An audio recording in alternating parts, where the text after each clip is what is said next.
Welcome, Reds, to the 100% United pod. I'm your host, TC, and back alongside me, we've got your co-host, Scott. Good weekend, mate? No, absolutely not. Did you have a good weekend, TC? Absolutely crap. Yeah, me too.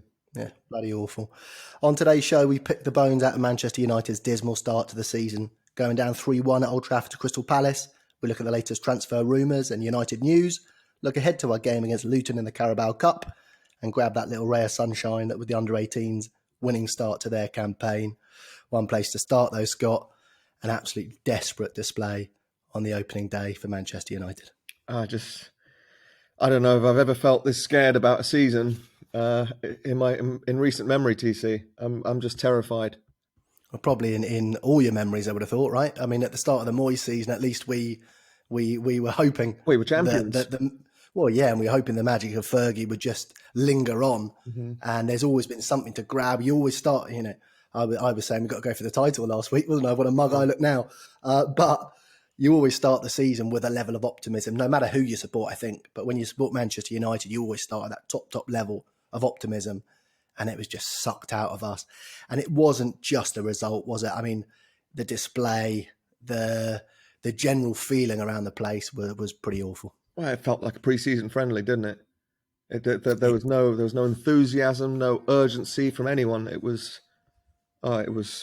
tough. Yeah. Well, we'll get more into what we thought about the game after we go through a few of the main talking points. Look, we'll start with the team. David De Gea was preferred to Dean Henderson between the sticks. Timothy Fosu-Mensah came in at right back this time against Crystal Palace. Lindelof and Maguire started the centre of defence. Shaw back at left back. Then we had a midfield of Scott McTominay, Paul Pogba and Bruno Fernandes. And then up top we had James on the right, Rashford on the left, Martial through the centre. First up, what do you make of the team selection, mate?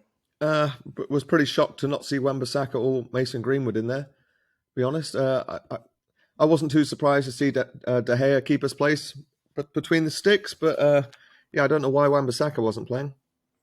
Yeah, and what about Paul Pogba playing after having the virus, not playing international matches, and then leaving Donny van de Beek on the bench, who played, of course, against Villa last week, looked fantastic, played a couple of games for the Netherlands, one off the bench, one starting.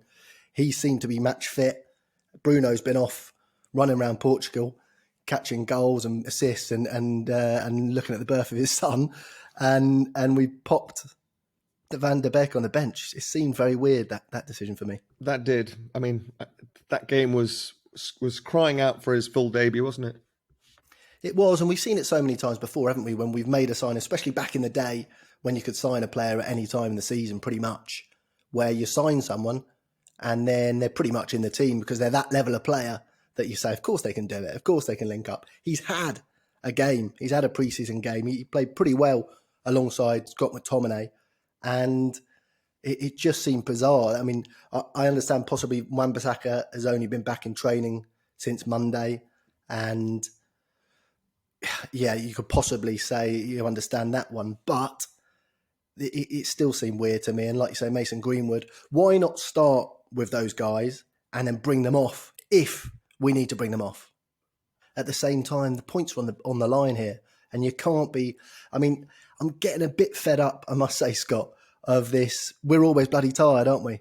You know, we were tired at the end of last season. We were tired at the end of this season. We were tired when we came out of lockdown. We were tired now. It's like the excuse is not washing anymore. Other teams, look, Palace had seven players out. Van Aanholt wasn't playing, Cahill, Dan, Benteke, and another few as well. It's not like we were up against Palace's first 11, and it's not like all of our team don't walk into their team. Yeah, it's the excuses are getting a bit thin now. No, you're right. And I mean, Pogba was probably in training for less than Wan-Bissaka, right? So yeah. You're right. That on paper, that's probably our strongest 11, right? But on the day, it probably wasn't, given the fitness levels. Yeah, exactly. Well, I mean, and that right-hand side, look, Timothy Fosu-Mensah and then Dan James. Yeah, and you know what? Last week after the Villa match, one of the points I pulled out was I've been watching Dan James for Wales. I love the Welshies, and he looked fantastic over on the left. And now we've popped him back on the right with the support of Timothy Fosu-Mensah, who we know is he's gone from sort of seventh backup to backup fullback now. That right-hand side was a disaster waiting to happen, wasn't it? It was. And it kind of reminded me of when Mourinho started playing silly buggers and showing Woodward what he's got, right? Yeah, So yeah, maybe he's showing that we need a lot of reinforcements on that right side, and he was showing it, and it definitely yeah. did show. Yeah, there's time and the place for that, isn't there, though? Because Of course there is. we're 3 points down now, 6 points behind. Of course, we've got that game in hand, but it's not a good start at all. Look, as I said, Palace did start with a number of players out. Hodgson opted for Zaha and AU up top. He knew exactly what he was up to, didn't he? He did. He did. He pressure Lindelof, and you're probably going to score. Yeah, and we were under pressure from the start. It was, I mean, that first 20 minutes was just high behind the sofa kind of stuff. I mean, they were pressing Pogba and McTominay. Pogba and McTominay was so deep. We're trying to play it out from the back, and we don't seem to get the message when it's not working to maybe mix it up and pop one long. And Bruno was separated from his midfield compadres. The strikers were just cut adrift, and yeah, it was the writing was on the wall from the start, really. As I said, it just felt like a pre-season friendly, and nobody was up for it. No one was. Their fitness levels weren't up to it, and the first 20, 30 minutes was I just saw it coming. It was a disaster, and look, we didn't have to wait long. 7 minutes in, Andros Townsend scored the goal. Schlupp down the left. Lindelof so passive defending there. Really bad stuff. Luke Shaw, no urgency to get back. Right across the 6-yard box. Reminiscent of the goal, you'd have to say, conceded against Sevilla. Different personnel in the middle. Of course, Lindelof was out there against Sevilla too. But Lindelof's out there. He knows he's one of the centre-backs. So he knows we must only have 2 men in the middle. And so in that situation, and I looked at it again and seen whether it was just inside the box and whether he was a bit hesitant. It was outside the box. He could have made a challenge outside the box there, and it was just non-committal, passive defending. I don't know what Luke Shaw was doing as well. He seemed like he was playing offside. I mean, it was ridiculous. It really was. And giving Townsend so much space over there, of course he was going to score. Yeah, he seemed to be thinking about something else and then suddenly switch on and then get back. I have no idea what it was. I mean, you know what it is. I wish we had a strong centre-back that would lead those players, right? That we had proper leadership back there. And Maguire, I don't think he's got the voice to be the captain to usher these players back. Yeah. Well, I mean, you look at the combination, don't you? You've got David De Gea, who's a pretty quiet keeper. And then you've got Maguire, who you'd say is probably a pretty quiet captain. You got Lindelof, who's a very quiet centre back. Luke Shaw, he's not a big personality either, is he? And so you're right. Where is that direction coming? I'm all for having calm heads, but it's got to be interspersed with people who are really geeing each other up and making sure everyone's doing their job. Yeah, I mean, Rio was the calmest head of them all, right? But he had Vidic next to him, who definitely wasn't, and they really, I don't know, they fed off each other and they made each other's play so much better. In that back five, I don't see who is the most vocal. Maybe, I mean, it's got to be Maguire, right? But I just don't see it in times that we concede. He's just head around like what is going on kind of thing. Rio would be like a blooming banshee in that back five. It'd be the loudest voice by about 10 times. Yeah, you know, and he was the passive one out of the two centre backs. Yeah. It was really poor. And just 7 minutes later, it was, you know, we had a corner and just one long ball bouncing around, Lindelof underneath it, and you thought, here we go again. Weak header back to De Gea. De Gea caught in no man's land. You don't expect such a weak header back. If Zaha had been a bit more on it, he could have won that ball. And De Gea obviously missed kick too. It was almost 2 in 14. Probably should have scored, right? Yeah. I was worried that De Gea was going to get sent off and we were going to lose even worse. But I had it earmarked 1-1, didn't I, before the game? And I was nervous from the start. I'll give you it, Scott. Out of everyone who answered our question on our Instagram at United 100 podcast, by the way, guys, you were the only one who didn't put us down for a victory. You put us down for a draw. Yeah. Everyone else went for us to win. So I guess you win that one. Well done. I was being optimistic. Thanks so much. 1-1 and a grumpy face. You put the willies up me. I tell you, before the match, I was thinking, I was predicting 4-0, wasn't I? Let me shut the bit. And then I saw that, and you text me as well, didn't you? Saying I've got a bad feeling that we're going to be, we'll say crap on air, shall we? Yeah. But yeah, you saw it coming. I'll give you that. Wow. Yeah. Yeah. Not the prize you want to win. No, definitely not. Definitely not. But yeah, the first 20 was appalling. Our first shot on target came from Pogba after 20 minutes. We were better for 5 minutes, and then we kind of reverted to type. I think we're still waiting for that drinks break so we can reorganise, aren't we? It's true. It's a good point. You definitely saw it, right? Yeah, and this is what happened, right? We either played fantastically and got the wind taken out of our sails by the drink break, or normally we'd start a bit slowly and then we'd rejig and we'd look good then for 20 minutes, wouldn't we?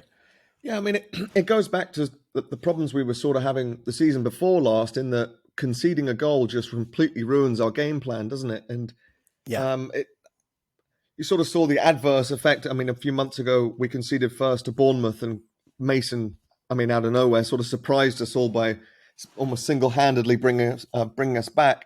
And I think we missed that spark, didn't we? We missed that.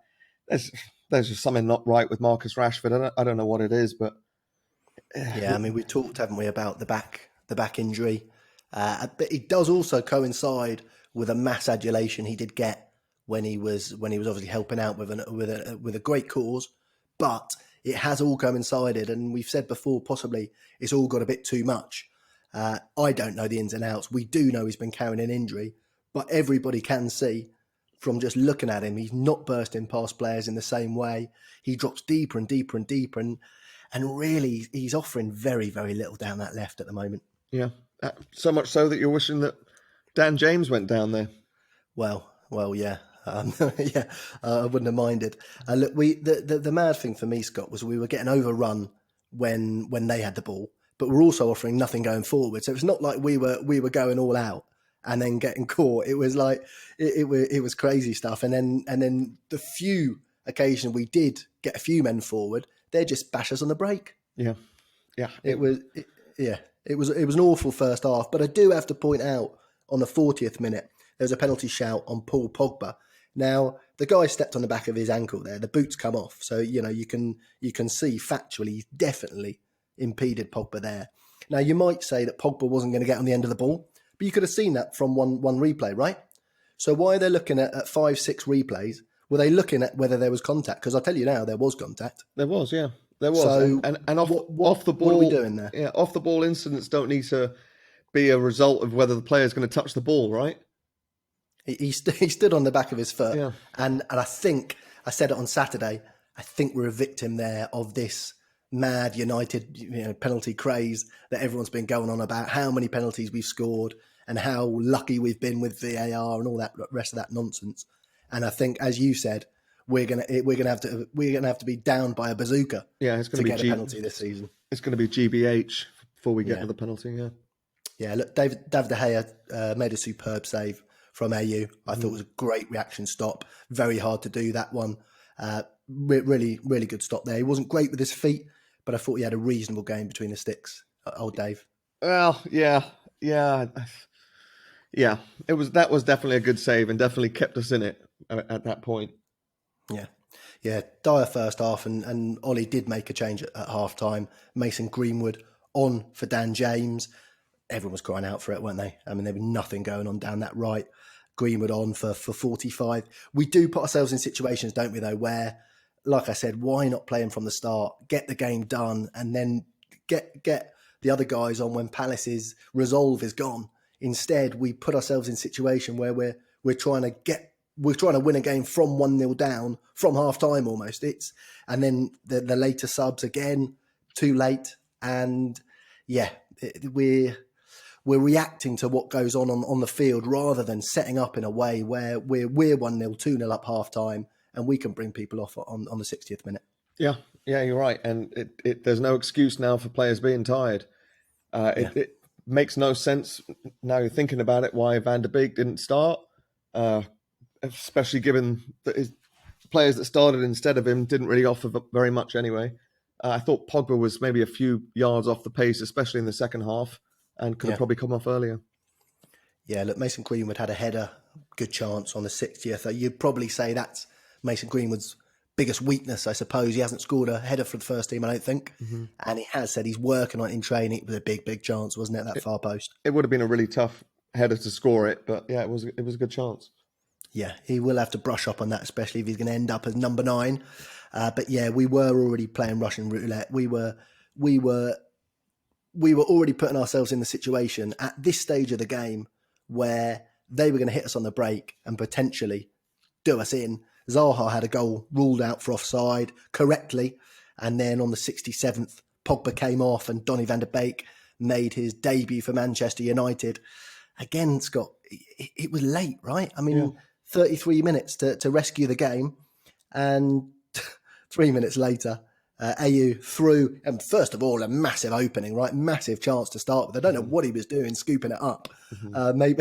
Maybe he went for Lindelof's hand, but it did hit Victor Lindelof's hand, and penalty given. Give me your thoughts. I think it was a penalty, I have to be honest. Yeah, I mean, yeah, I do. I think if that was on the other side, and Martial scooped it and hit someone's arm, we'd be screaming out for a penalty. I have to say it was a penalty, as hard as it is to say. He did leave his hand there a little bit as well, didn't he? It wasn't good defending at all. Just go for the ball and smash him. I mean, if tackle him instead of just trying to block wait for him to shoot and block the shot. It doesn't make sense. Yeah, and look, Atkinson went over to the monitor, as they're going to be doing this season. It was all very well, wasn't it, in an empty Old Trafford, going over to the monitor and having a nice peaceful look. That's not going to work in full stadiums, is it? I don't know, but yeah, it was a I don't know, a sign of things to come, is it? Yeah, yeah. And look, I was praying for Dave to go against his convention and pull out a save from the spot. He blooming did as well. A fantastic save, very, very low, down to his right, dived on the rebound. We thought brilliant. And I was thinking, here we go. The fillip you get out of saving a penalty, especially at 1-0 down, then you pour forward. I thought, blooming hell, brilliant. And what do you know? He's had his foot off the line. By what, an inch and a half? Yeah. I mean, honestly, Scott. And if there's one person that we needed to have a big game was De Gea, right? And that would have been it. That could have been his, when he saved Van Persie's penalty after his first few shaky games way back in the day, or when he saved Leighton Baines' penalty and went on to have an unbelievable season. That could have been his moment, right? And to have it taken away was so unfair. And as well, because it was such a good save and one of those penalties that the guy tries to look a bit smart by doing it, and it was a great soul destroying, wasn't it? Yeah, it was. It really was. And I had a look down. I had a look back. I slowed it down. I was trying to see whether, because you don't have to have your foot on the line. Your foot just has to be level with the goal line. Any part of your foot has to be level with the goal line. And his glove was level with the goal line. I thought it was his foot at first. I was thinking, I've got him. That was not right. But yeah, it was just a tiny bit off, and made it even worse when you saw the next day Liverpool saving a penalty, and he had his foot off the line and he put it back on the line just as he kicked it. Yeah. Oh, mate. I think the slight hesitation in Townsend's run just got De Gea's timing off. There was just a slight hesitation. That it's just a fraction of a second, right? But yeah. I mean, for me, I think the best course of action there is to start a little bit deeper, right? To start with maybe your toes on the back of the line, and then naturally take a tiny step forward and then move. Because on the retake, they actually switched, and Wilfried Zaha took it. And again, I've had a look back a few times, and David De Gea was very slow moving because he was trying to keep that foot on the line. Yeah, because he's flat-footed, right? It's like cricket. They always teach you to walk in so you're not flat-footed when you're trying to react to something. Yeah, exactly. And he was hanging that left foot on the line. So I think the way forward there is to take a step back, and then you can take a tiny step forward because it's a sort of instinct for a keeper now, isn't it? That's the way you save penalties. But yeah, and not only have they taken away our celebration of goals, Scott, they've taken away our celebration of penalties now. Whenever we save a penalty from now on, we're going to be going, was he on the line? Yeah, you're right. It's crap. Yeah, really crap. But yeah, so look, 2-0 down and looking dead and buried already. We got a slice of luck and a goal that we don't often see United score. We've said it before, haven't we? We hardly ever score. We give away those goals where it just seems to fall to someone and they bang it in. But as it happened, came off one of the Palace defenders, and Donny van de Beek was there, clinical finish, and we were back in it for a second. Yeah, right place, right time kind of guy, isn't he? Yeah. And just seems to what a smart finish as well. Really Cool as you like, established finish, yeah. And so he scored in every single game he's ever played in England, or competitive right? game, yeah. He's played 3 competitive games in England. He scored in all 3. 40-goal season coming up. Oh, only if he bloody starts. Not if he's getting 25 minutes a game. But yeah, clinical finish. I must say, when he was celebrating, then he looked back. I thought they bloody disallowed it. Yeah, again. I thought they would as well. Yeah. Well, 'cause I thought it came off a Palace player in real time, of course. And then I thought, yeah, fantastic. And then he looked back. I thought, oh no, don't do this to us again. But yeah, we seem to be back in it. But I have to say, that sub straight after, I'm not happy with it again. Igalo on for Timothy Fosu-Mensah, Scott McTominay to right back, Bruno and Van der Beek basically the sole men in midfield, and then you've totally taken away that momentum we've just built up. Yeah, that one didn't make sense to me. And you're playing 4 up front for like the first time ever, and just trying to hope that they gel. Yeah, it's again, it seemed weird, and I know. I when you get in the habit of being annoyed about something, and which we have been about Ollie's subs, sometimes you can be a bit harsh, and we might be being a bit harsh there, but why not make that earlier? You know what? Now we got a chance, so now we chuck him on. It didn't seem to have much sense to it, and unfortunately, 5 minutes later, Wilfried Zaha, Lindelof ghost-like defending. It was just nothing at all. Fired it in at David De Gea's near post. David De Gea, you might say his positioning was a bit off, possibly, but he certainly wasn't getting down to that. Flat-footed again, wasn't he? It was like he's standing in sand. Couldn't move. But you're right, Lindelof again. Just tackle the guy. Stop running back with him and just waiting for him to shoot. Just tackle him. That's what I mean. I just want a couple of hard bastards in there that could just come and smash people up. Yeah. You know? Yeah. We definitely need it. We definitely need it. And I think we'd get the best out of Maguire then, and the best out of Wan-Bissaka, and the best out of Shaw in having that leader there, that big, strong defender who's also maybe got a bit of pace. That'd be nice too. Yeah, of course it would, yeah. Yeah. And Fergie's face said it all, didn't it? Scrunched up eyes, scrunched up nose. He's wondering why he bloody bothered. Woodward was having a laugh, though. Did you see him giving a thumbs up to someone walking past when we were, 2-0 down? Unbelievable. I must have missed that, Scott. Yeah. But yeah, he's having a laugh all over the place. Yeah. Look, 6 points off the pace. We've of course got a game in hand. We're going to be playing catch up for a long, long time, and just a dire start to the season.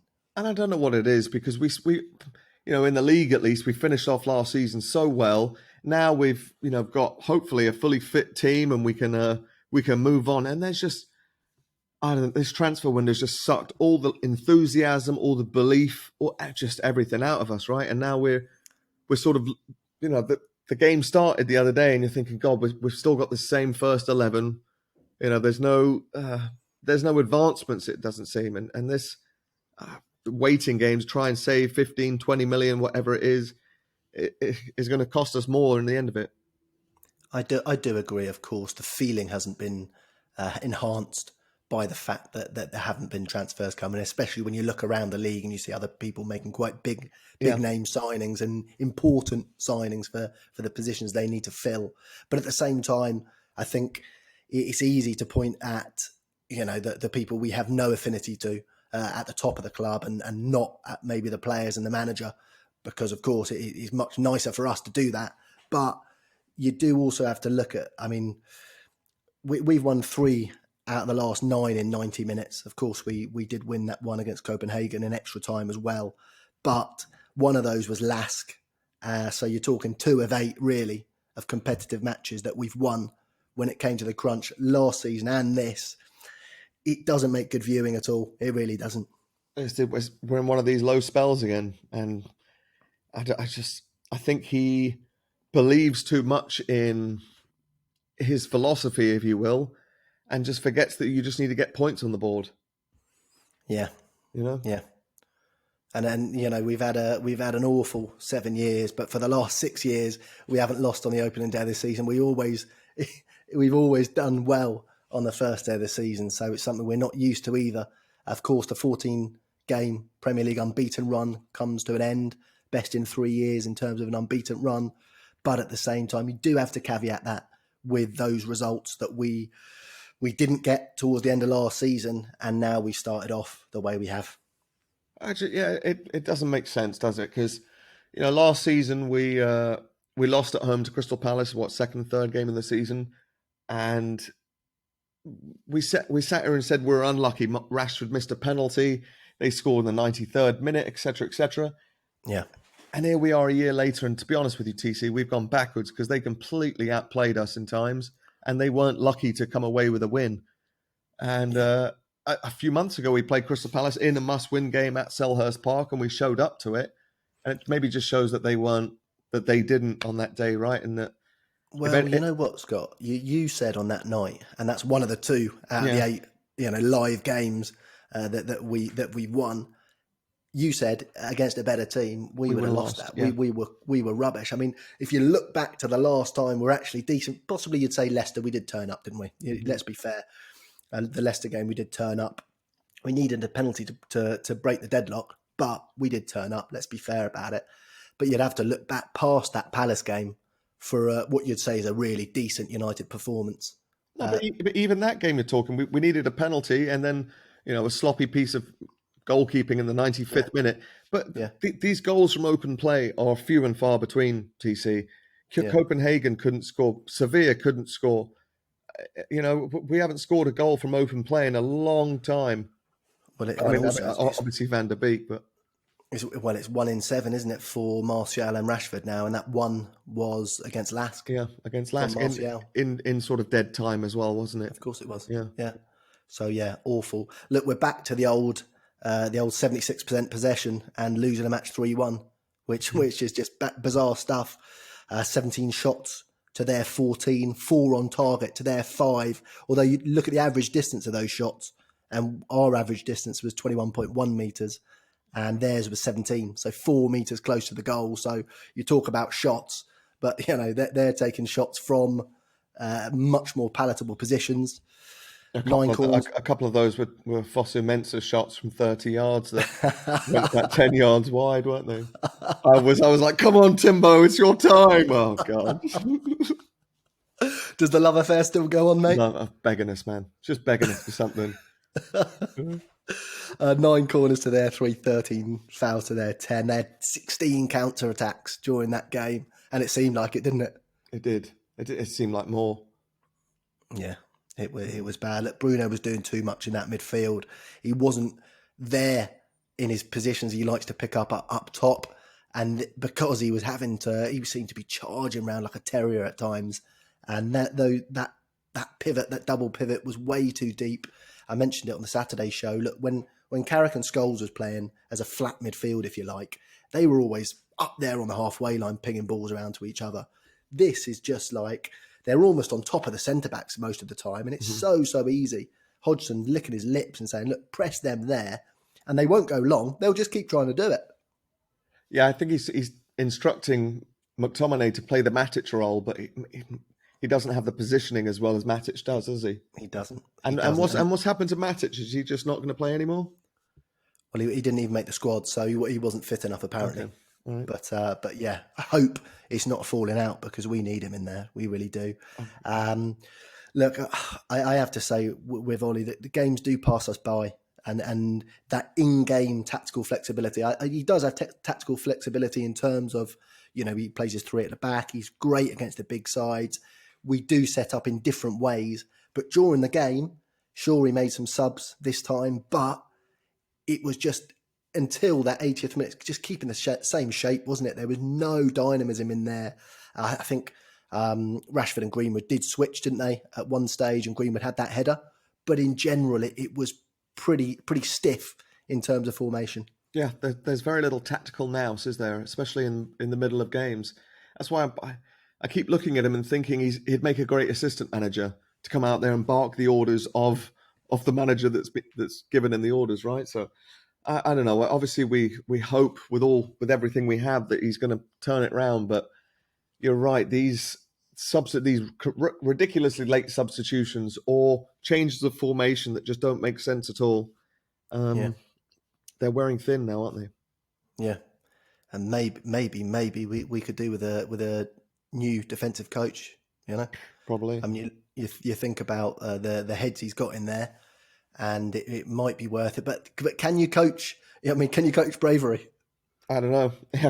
Can you coach leadership? I don't know. Yeah, I don't know. Look, mate, who's your man of the match? I'm actually say Van de Beek, because he came on and was actually offered us something, right? We didn't have anything before that. Yeah, I'll go with that too. Mm-hmm. And McTominay played all right as well, but he just there was nothing going forward, was there? And it's not his position, is it? It's not his position. McTominay should be flying around, getting amongst a team that has 50-60% of the possession. When we've got, what was it, 74%? Did I say? Mm-hmm. When we've got that much possession, it was crazy stuff.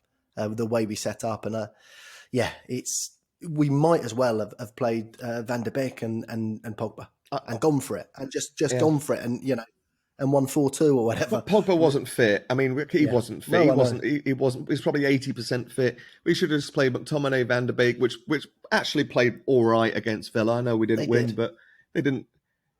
Just try and give them a bit more time to gel. But this, I think, not having 3 or 4 games pre-season has made us start completely flat-footed. And again, Palace have played. I think that was their 3rd game in 8 days or something like that, because they played in the week and in the previous weekend. So they were a bit more up to speed than us, and it certainly showed. Yeah.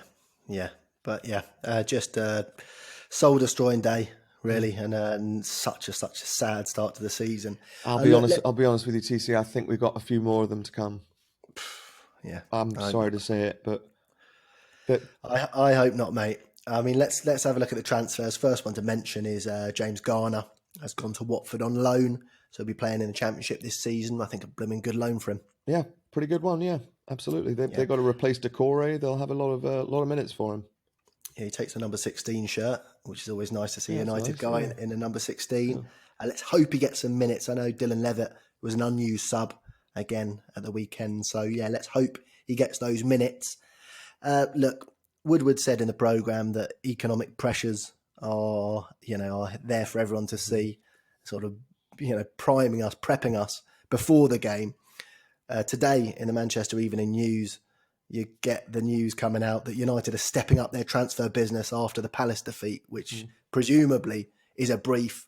I mean, again, you talk about I'm fed up at the excuses of us not being fit enough or being tired. I'm also fed up of this PR nonsense of, the transfer window is open, so we can say, look, we're stepping up the transfer business. If it was closed, it'd be trying to get a director of football, wouldn't it? Yeah, I'm sick of this. We're prepping a bid, or we're looking at this. It's, Wolves just spent 35 million euros on a fullback yesterday, so don't tell me that there's economic pressures from everywhere.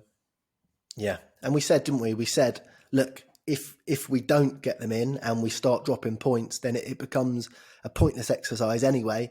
And I tell you what, I'm glad Borussia Dortmund kicked off at 5:30 on Saturday as well, because Jadon Sancho can't have watched that. Because if he did, then, I mean, that's not a great advert, is it? It's not. It's definitely not. You could certainly ask for a bit more money. But that's the problem, isn't it? It's the problem. A Dortmund going to be looking at us and saying, oh, well, they don't really need him. So what are we expecting? They're going to say, look, I tell you what, 110 instead of 108. Why not get an extra 2 million out of the mugs? Yeah, absolutely. It's and this is what we talked about, Scott. We said, look, these are winnable games, but if you don't get the points in, then first of all, you put off potential players, and second of all, you're bleeding points. No, we're chasing it all season again. It couldn't take us Christmas before. I mean, if we can't, I dread to think about it. Luke Shaw said we need more players to strengthen the squad. He's going to be getting a rap, I presume, from the powers that be. But you have to say, you look at Spurs' performance. They didn't have Gareth Bale playing, did they? But their players were lifted by those signings. Bale and Reguilón coming in, teasing us doing it while we were playing, weren't they? But them coming in and look what's happened. A Spurs winger scores 4. Yeah. That's what happens when you've got competition. Yeah. He says, okay, well, I'll show you who the real man is. Yeah. And you're thinking about it, Scott, if you've got Bale and you've got Kane and you've got Son up top with a Mourinho just tightening up at the back, they're gonna be more of a force. And yeah, it just goes to show that fillip that a team can get from getting transfers in, not just in terms of personnel, but in terms of psychology as well. Absolutely. I mean, half of the time I'm thinking that Rashford is playing so badly because he's fed up that we haven't signed his mate. Yeah, yeah. Or because he knows he's going to play, even though he's been stinking the place out for a number of weeks before the end of the last season. You know, if your place is not up for grabs, then Martial knows full well that Igalo's not starting. It's just not going to happen. And you have to say, Ollie did sign both those players. He signed Igalo, he signed Danny James as well. So, you know, people saying he doesn't have the personnel. Well, those are his boys. Yeah. Yeah, look, the only real big rumour that keeps on rumbling on is Alex Telles now. Apparently, Porto are sort of briefing it, almost desperate to give him away and get some kind of cash in. Apart from that, it's just same old, isn't it? The same old rumours getting regurgitated, apart from Reguilón, because they can't do it anymore because he's gone to Spurs. Yeah, I've actually stopped reading the news now. I'm going to wait for you to text me. Look, in terms of outgoings, Jesse Lingard's now getting linked to Spurs as well as Zenit St. Petersburg. Potential re-linking up with Jose Mourinho. Look, I know that Lingard is not an integral member of our squad, but he is one of our best backups. You know, if you're looking for an option off the bench, then he's one of the options you'd rather bring him on possibly than Pereira and stuff like that. And I am a little bit worried that we're doing this too often.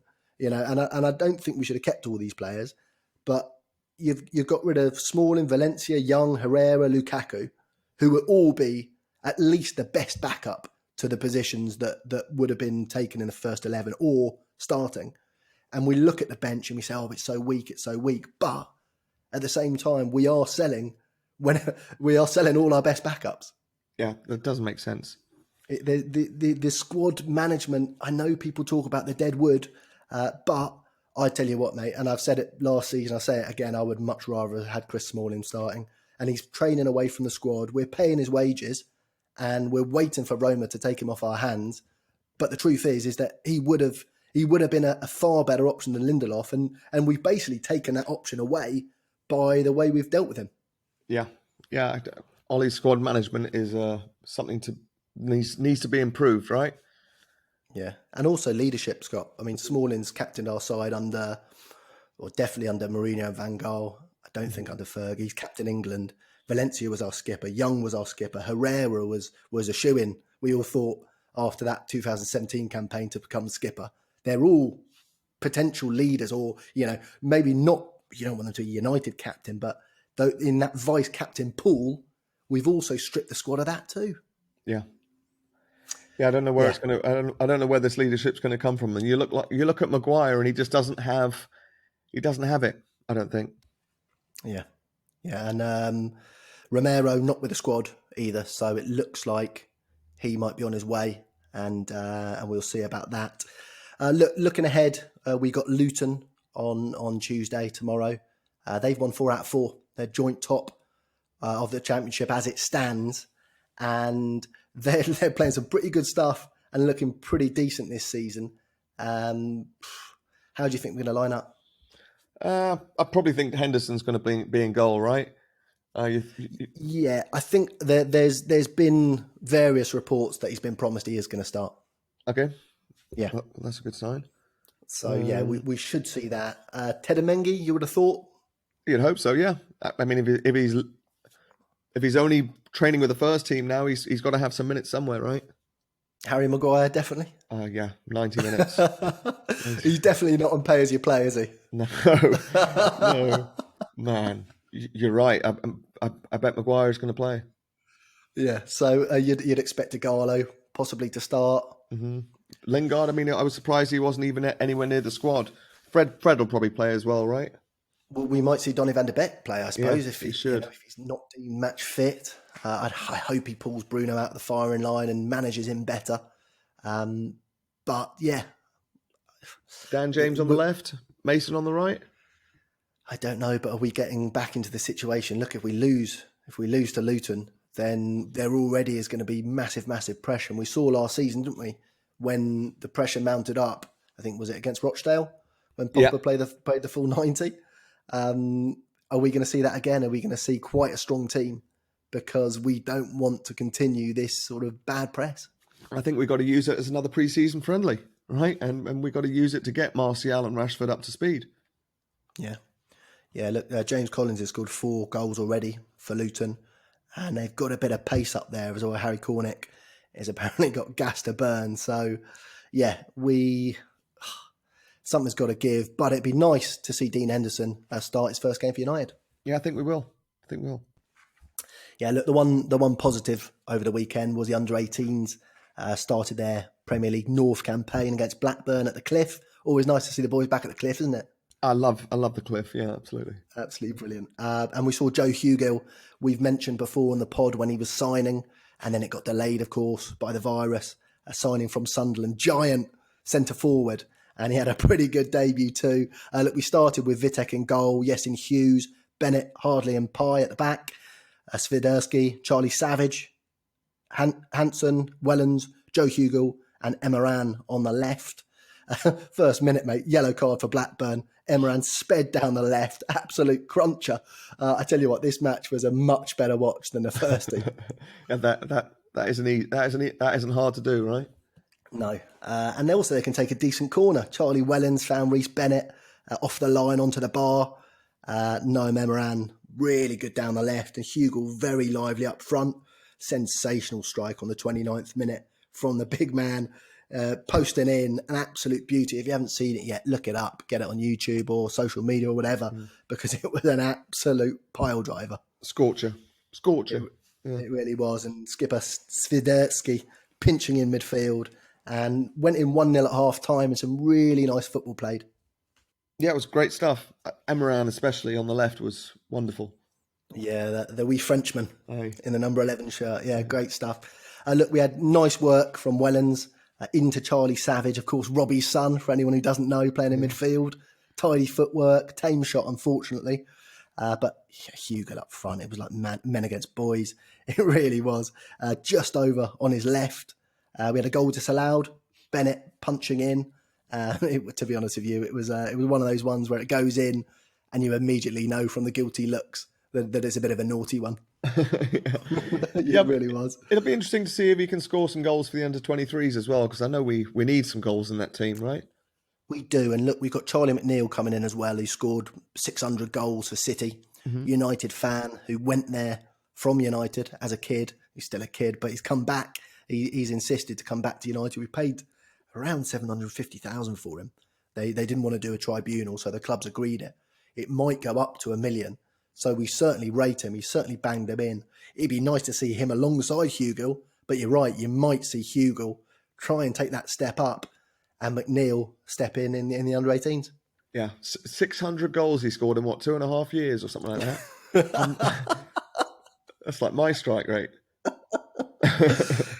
Look, Hugill and Emran linked up beautifully again, just wide from Hugill. He was such a handful.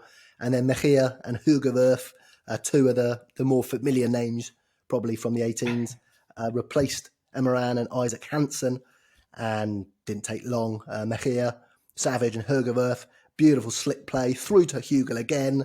You can't give him too many chances. Near post, top corner, an absolute perler. You must have been practicing these names all night, TC. A few tricky ones in there, isn't there? You've done fantastic. You've done great. Yeah, here we go again. 2-0 and Radek Vinek in the United goal with a sublime reaction stop. Another one you've got to look up, guys. If you didn't catch the game, it was an absolute beauty. Sort of Matrix-like save back there. Look, Blackburn did have a late sort of resurgence. Lonsdale fired one in.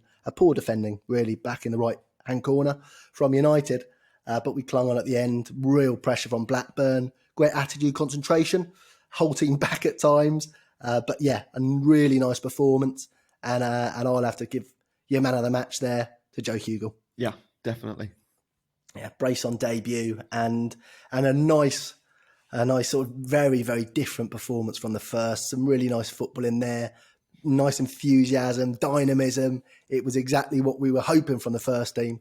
And funnily enough, we got it from the 18s. Yeah, they're going to be fun to watch.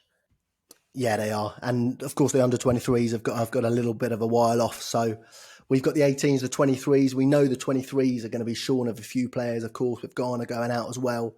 But there's a good pool, I think. I wouldn't say that the teams as a whole are probably, they're sort of sums of parts. But we've got some really tasty individuals. I mean, we could have played Hannibal in that under-18s side, but he's up in the 23s. So, yeah, really positive coming from the academy now. Yeah, obviously, 23s have to stay in the top division. So, I mean, that's the most important thing, especially now they don't have Mengi as well, where it's going to be a tough season for the 23s. It is indeed. But hopefully, like you say, we might see some of these boys step up.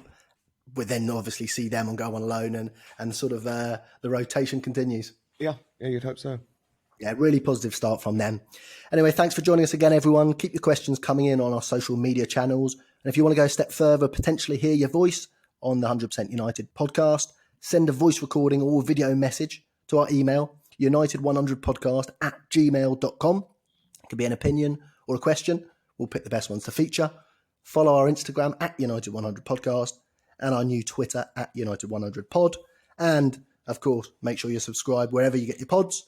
We're on all the platforms that carry podcasts. We'll be back after the Luton game. Until then, thanks for joining me again, Scott. Thank you, GC. Take care. Cheerio, Reds. Tara.